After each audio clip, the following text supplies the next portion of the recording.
We're used to thinking of medieval life as being full of heroic battles, imposing castles, knights, and queens. But there's one aspect that we probably never imagined. What was it like to wipe your bottom in the Middle Ages? Yes, I know the question might seem a bit strange, but trust me, it's one of the most fascinating curiosities when it comes to hygiene in the medieval period. So let's take a step back and imagine ourselves in a medieval castle, perhaps with the cold seeping through the stone walls, far away from the comforts of our modern homes with hot water and toilet paper at hand. But when it's time to go to the bathroom, how did they manage? Imagine having to deal with a rather delicate situation without the modern tools we are used to. The medieval bathroom was, shall we say, a real daily challenge. The higher classes, the nobility, had rooms called garderobes, which had nothing to do with wardrobes or cupboards but were small rooms where people would go to relieve themselves.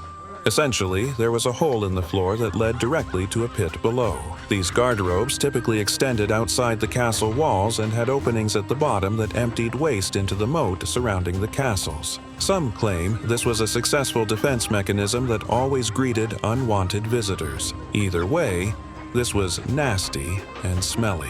If it wasn't cleaned frequently, imagine the smell that would rise. A real nightmare, especially when the odor began to seep into the castle's corridors. Usually, a wooden bench separated the stone-carved hole from a user's rear, providing some comfort while reducing the chances of falling into the cesspit. Things didn't get much better in medieval cities. The streets in many cases were open sewers where people would throw their waste. In cities like Paris and London, by the end of the Middle Ages, attempts were made to improve things with rudimentary septic tanks, but maintenance was lacking. And think about the poor gong farmers who were tasked with emptying these cesspits. It was an extremely dangerous job given the hygienic conditions, and it often didn't even offer minimal protection from diseases. They could only work at night so that others wouldn't be disturbed by their grisly job. These unfortunate souls had to live in isolated homes, but they reportedly received decent pay per ton of excrement they removed. Still, many died from the diseases they contracted in this deadly profession. Have you ever wondered why we say, "excuse me," when we need to use the bathroom? Or why the left hand is considered unclean in many cultures? Or where the word loo comes from? The answers lie in the absolutely revolting toilet habits of medieval Europe, where people literally threw their waste out of windows, where monks used special linen cloths that they washed and reused, and where going to the bathroom was such a complex social ritual that it required its own etiquette rules. What you're about to learn will make you grateful for every roll of toilet paper you've ever used. Before diving into these forgotten stories of survival and suffering, if you enjoy learning about the hidden truths of history, consider hitting that like button and subscribing for more content like this. And please comment below to let me know where you're listening from. I find it incredible that we're exploring these ancient stories together from different parts of the world, connected across time and space by our shared curiosity about the past. Away from the castles, things were different out in the medieval streets. People lacked proper toilets, and guess where people threw their waste? Yes, right in the streets. Chamber pots were used to collect human waste from their homes overnight, and when they were done, the contents of the pot would be emptied over the balcony or out through the window, often accompanied by the words garde.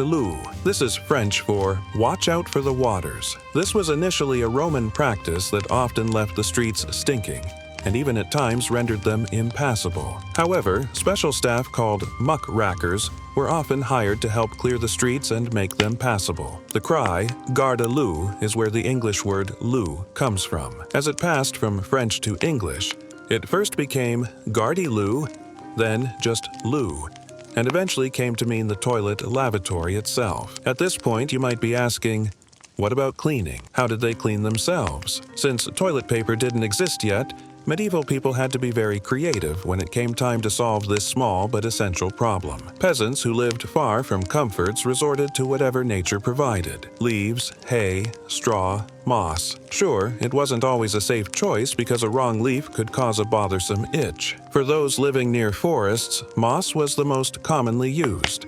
Soft and abundant, but not exactly comfortable. Otherwise, they would use shells or mollusk shells, which could become quite a torture if not used correctly. In the Middle Ages, they used something similar to the Romans called a gomf stick, which is just a fancy scraper with a little curve on one end. Then you take the bent part of the stick and use it to do its thing after you've done your thing. They would also use balls of hay, which does not sound comfortable at all. The rich had much more elaborate and expensive methods, though. The French royals were said to have used lace, which before the Industrial Revolution was extremely difficult to make and very expensive. British noblemen used pages from old books, which were also hot commodities back then and seen as a source of stature. Things didn't improve much in drier areas where moss and leaves were scarce. There they would use smooth pieces of wood or even broken ceramics. Yes, you read that right. Broken ceramics, and you needed a good amount of skill to avoid cutting yourself. But what if none of these options were available?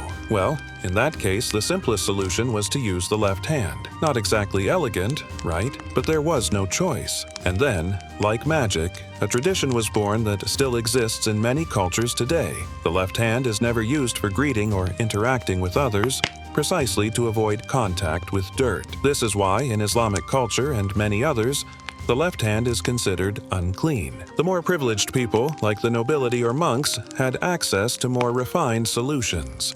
Linen cloths, which were washed and reused. Of course, this luxury was reserved for a few, and not everyone could afford such comfort. But even for them, there were issues because odor was another serious problem. The medievals were very conscious of smells, and they used herbs, perfumes, and spices to mask unpleasant odors. In fact, real baths as we know them didn't even exist. A spritz of perfume was enough to feel refreshed after using the garde-robe. If you think that everything was solved with these makeshift solutions, you'd be mistaken. The lack of hygiene and the presence of latrines that weren't always safe meant that diseases spread rapidly. The Black Death, which hit Europe in the 14th century, was particularly dramatic in this sense. Although people believed hygiene was harmful, the reality was that diseases thrived precisely because of the filth and unhealthy conditions. One man actually died by falling into a cesspit. In 1326, Richard le Raquier was doing his business on his toilet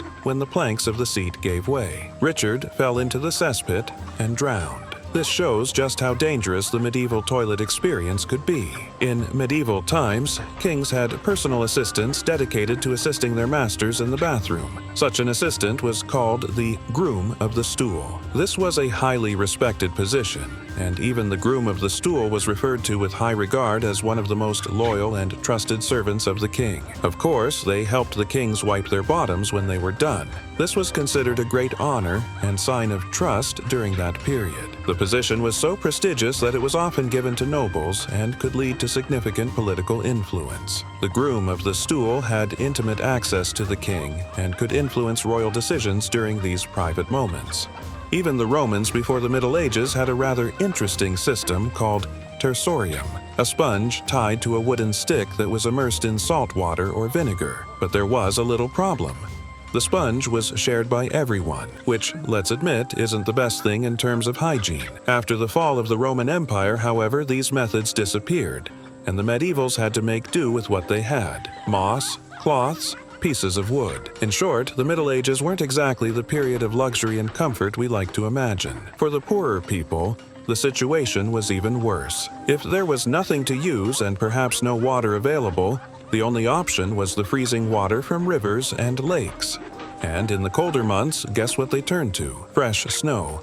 Not exactly ideal, right? Moreover, the lack of hygiene and the presence of latrines that weren't always safe meant that diseases spread rapidly. Many people died not from wars or famines, but from simple infections caused by poor toilet hygiene. Medieval toilets were referred to using euphemisms that were often understood by the majority. The most common names included the privy chamber, or garde-robe. Other names used to refer to the toilet included the golden tower, gong, draft, siege house, or the necessarium. These creative names show how people tried to make this unpleasant necessity sound more dignified. In medieval cities, public toilets were a necessity when not all houses had their privies. These were often called sage houses in medieval English documents. In 1301, a decree in York provided that public latrines should be available in all 4 wards of the city, but these public latrines served more than one customer at once. In medieval public lavatories, people sat next to each other to do their business. One London latrine had 2 rows of 64 seats each. Imagine the lack of privacy and the overwhelming stench. Despite all these challenges, medieval people were surprisingly innovative in other areas. They built magnificent cathedrals, developed complex political systems, and created beautiful art. Yet, somehow, toilet technology remained primitive throughout the entire period. It wasn't until the Renaissance that real improvements began to appear. The first flush toilet was invented by Sir John Harington in 1596, but it would be centuries before such luxuries became common. So, looking back, we can say with certainty that our medieval ancestors had a real problem to face every day. But beyond the difficulties, we can also learn to appreciate the luxuries we now take for granted, like a simple roll of toilet paper. The medieval toilet experience reminds us that progress isn't always linear, and that sometimes the most basic human needs can be the most challenging to solve. Every time you reach for toilet paper, remember the medieval peasant desperately searching for moss in the forest, or the noble carefully washing their reusable linen cloths. So I leave you with a question. If you had been asked to choose between cleaning yourself with a piece of ceramic or using the same sponge that everyone else used, which one would you have chosen? Write it in the comments and let me know your opinion. And if you like this video, don't forget to leave a like and share it. We'll continue exploring the hidden, disgusting, and fascinating truths of history together. See you soon.